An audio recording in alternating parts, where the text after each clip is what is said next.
The human colony.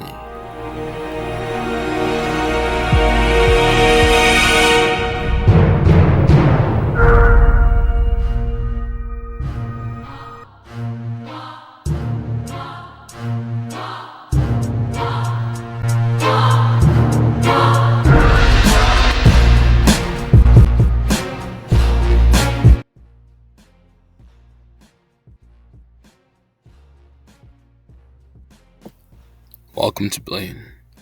I hope you have been enjoying your day. But today we will talk about the human colony.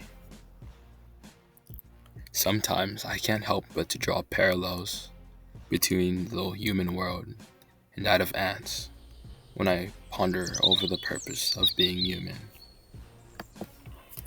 Initially, I thought that our purpose was to dominate this world by depleting all natural resources and collecting information to pass on to the next generation in order to advance our civilization as a whole.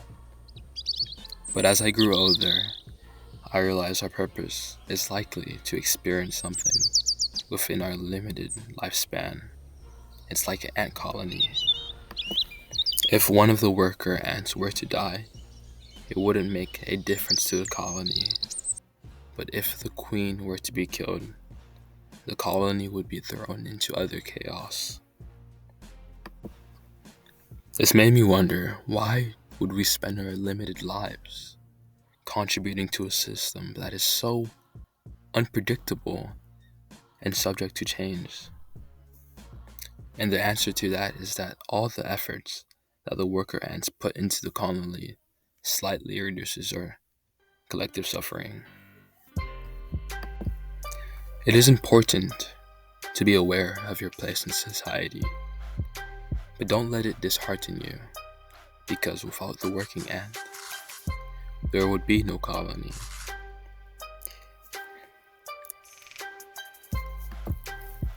The power of the working class is a collective effort, and if you think about it, the human civilization is just a magnified version of the world of ants.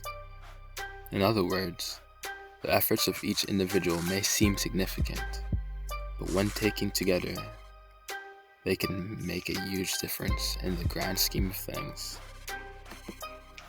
We are all part of a larger system, and our purpose is to make the best of our limited lives and to strive to make the world a better place. And thank you for being in today's episode. If you made it this far, like, subscribe, and pass it to your friends, hopefully, in order for them to think as well. I just would like everyone to think in a collective manner which enforces logic, yet at the same time, personal bias, which is good to a certain degree. But something that's quite frightening to the